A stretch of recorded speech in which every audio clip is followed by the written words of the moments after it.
नमस्कार, मैं हूं तुषार और आप देख रहे हैं धर्मभाषी। अभी हम इंदौर के राजवाड़ा क्षेत्र में हैं। राजवाड़ा बाजार की रौनक आपको मेरे ठीक पीछे साफ तौर पर देखने को मिल सकती है। ये राजवाड़ा की दीवार है, लेकिन इन तंग गलियों में, इस भीड़ भाड़ी जगह में भी एक ऐसा मंदिर स्थित है जो कि इंदौर की ऐतिहासिक और सांस्कृतिक धरोहर को संजोए हुए है। हम बात कर रहे हैं गोपाल मंदिर की। तो आइए हम इस गोपाल मंदिर के अद्भुत दर्शन करते हैं, इसकी हिस्ट्री जानते हैं और साथ में ये भी जानते हैं कि कुछ महीनों बाद यहाँ पर क्या अद्भुत स्वरूप देखने को मिलेगा।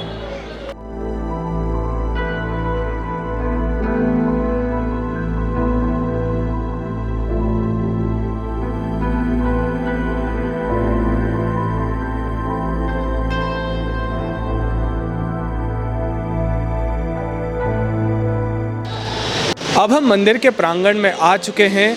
हमारे ठीक पीछे विराजित है भगवान कृष्ण की आकर्षित और अचंभित कर देने वाली खूबसूरत मूर्ति। ये जो मूर्ति है ये 2 फीट ऊंची है। ये चांदी के सिंहासन पर है और अगर आप यहाँ पर कृष्ण जन्माष्टमी पर आ जाते हैं तो ये पूरा प्रांगण आपको वृंदावन और मथुरा से कम नहीं लगेगा। इसी के तर्ज पर यहाँ का विस्तारीकरण चल रहा है। ये 1.5 एकड़ में फैला हुआ मंदिर है, इसका पूरा एरिया। साथ ही ये इंदौर की स्मार्ट सिटी प्रोजेक्ट के तहत आ चुका है, जिसके चलते ये भव्य रूप ले रहा है। तो आइए इस मंदिर की और क्या खासियत है, हम पुजारी जी से बात करते हैं, साथ ही भक्तों से भी जानते हैं कि उनके लिए मंदिर क्या महत्व रखवाता है। गोपाल मंदिर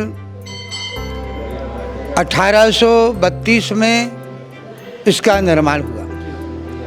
प्रथम यशवंतराव होलकर की धर्मपत्नी कृष्णाबाई होलकर, जो भगवान कृष्ण की परम भक्त थी, और उनकी स्मृति में इस मंदिर का निर्माण 1832 में और संपन्न हुआ।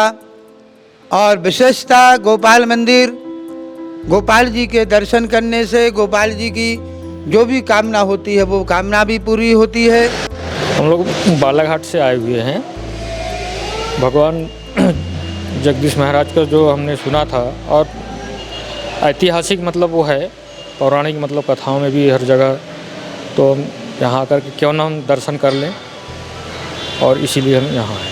आपको यहाँ की जानकारी कैसे मिली? जैसे आपने कहा बालाघाट से आए हैं इतने दूर कि यहाँ पर गोपाल मंदिर दर्शन करने हैं। नहीं, ये तो इंदौर शहर एक पुराने मतलब धार्मिक स्थल रहा है और यहाँ एक से बढ़ के एक मतलब राजा महाराज और देवी देवताओं का स्थान है और भारत की संस्कृति को संजोए हुए मतलब शहर है। इसलिए हमने यहाँ मालूम था और आज साक्षात हमने यहाँ देखा कि पुराने जो ऐतिहासिक धरोहर है वो संजोए हुए है। जी बोलिए। मेरा नाम कन्हैयालाल कौशल है, मैनेजर हूँ यहाँ पे। और यहाँ पे जो जन्माष्टमी का त्यौहार बहुत धूमधाम से मनाया जाता है। इंदौर की काफ़ी जनता यहाँ दर्शन में आती है। ये चांदी का सिंहासन बना है मंदिर में, मुकुट है चांदी के लगे हुए। और पुनर्निर्माण में किस तरह का कार्य और कौन कौन से कार्य अब भक्तों को देखने को मिलेंगे यहाँ पे? यहाँ पुनर्निर्माण जितना जो पहले था पुराने टाइप में इसको बना दिया गया है, क्योंकि इसे रंग रोगन कर दिया था। सब पेंट वगैरह निकाल के पुराने टाइप में किया गया है। पूरे पत्थर काले निकाले गए हैं। और यहाँ भी जो है पुराना जो था ना उसको नया किया गया, मतलब उसको वह डिस्टर्ब नहीं किया है, उसको फिर से पॉलिश वॉलिश करके जो है नया बना दिया। जो पहले मराठी आर्किटेक्चर यहाँ देखने को मिलता है वही वही है यहाँ पे वही है। अच्छा, पीछे यहाँ पे वो बनाया है अपने हाल जी, इसमें जो है जैसे अपने वहाँ पे है उस प्रकार हाल है। इसमें मीटिंग वगैरह होया करे कि बड़े आयोजन होंगे। और पीछे जो है अपने यहाँ मार्केट जो था यहाँ से हटा के पीछे मार्केट बनाया 3 मंजिला में। अब हम भगवान कृष्ण की परिक्रमा लगा रहे हैं और हम मूर्ति के ठीक पीछे आ चुके हैं, लेकिन जब हम दूसरी तरफ देखते हैं तो यहाँ पर अभी निर्माण कार्य चल रहा है। जैसा कि हमने पुजारी जी से भी बात की तो उन्होंने कहा था कि यहाँ पर बिल्कुल जो मराठी आर्किटेक्चर है उसे ज़िंदा रखा गया है। सारी चीज़ें अन्य क्षेत्र से लेकर तमाम तरह की जो इमारतें बनाई जा रही है ये पुरानी समय की तरह लकड़ियों से बनाई जा रही है। ये पूरी जो यहाँ पर शिल्प है ये भी लकड़ियों पे उकेरा जा रहा है और ये पूरी इमारत भी लकड़ी की है। तो आइए हम इस मंदिर में दूसरे स्थानों पर भी चलते हैं और हम ये हमारी परिक्रमा पूरी करते हैं।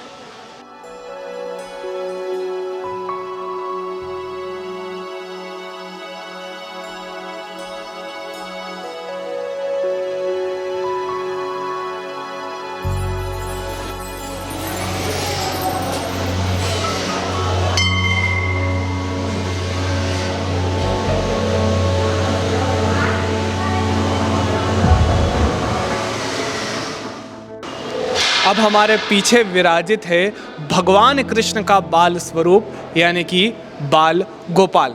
आप देखेंगे अभी क्योंकि ठंड का मौसम इंदौर में चल रहा है, इसीलिए बाल गोपाल को वस्त्र भी ठंड के पहनाए गए हैं और यहाँ पर उन्हें झूले में बिठाया जाता है और जितने भी भक्तगण आते हैं वे सब इन्हें झूला झुलाकर इनकी सेवा करके इनका आशीर्वाद प्राप्त करते हैं। आचार्य रजनीश ने बहुत पहले अपनी किताब कृष्ण कुंजी में कहा था कि संभवतः दुनिया में केवल एक ही व्यक्ति ऐसा हुआ है जिसे परफेक्ट मैन कहा जा सकता है, और वो कौन है? भगवान कृष्ण। लेकिन ऐसा क्यों? क्योंकि भगवान कृष्ण ने बचपन भी ऐसा जिया है, जवानी भी ऐसी जी है, ज्ञान भी ऐसा दिया है कि वो सबसे ज़्यादा उच्च शिखर पर माना जाता है। आज भी जब बच्चा घर में छोटा होता है तो उसे काना कह के ही बुलाया जाता है। ये भगवान कृष्ण की महिमा है और उसी महिमा में यहाँ पर विराजित हैं।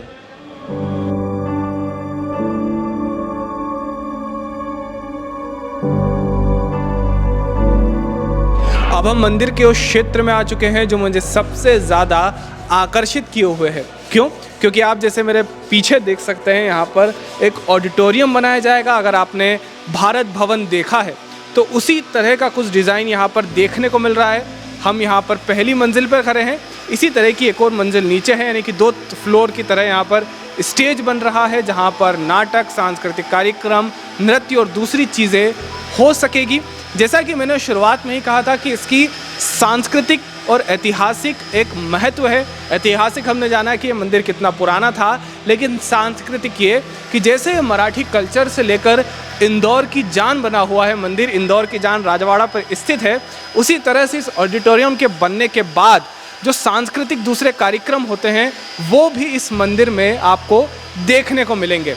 तो इसी तरह की और मंदिर की यात्राओं के लिए, अन्य देविक स्थलों की यात्राओं के लिए आप बने रहिए धर्मभाषी के साथ। मैं तुषार, कैमरा पर्सन राजेंद्र जी के साथ।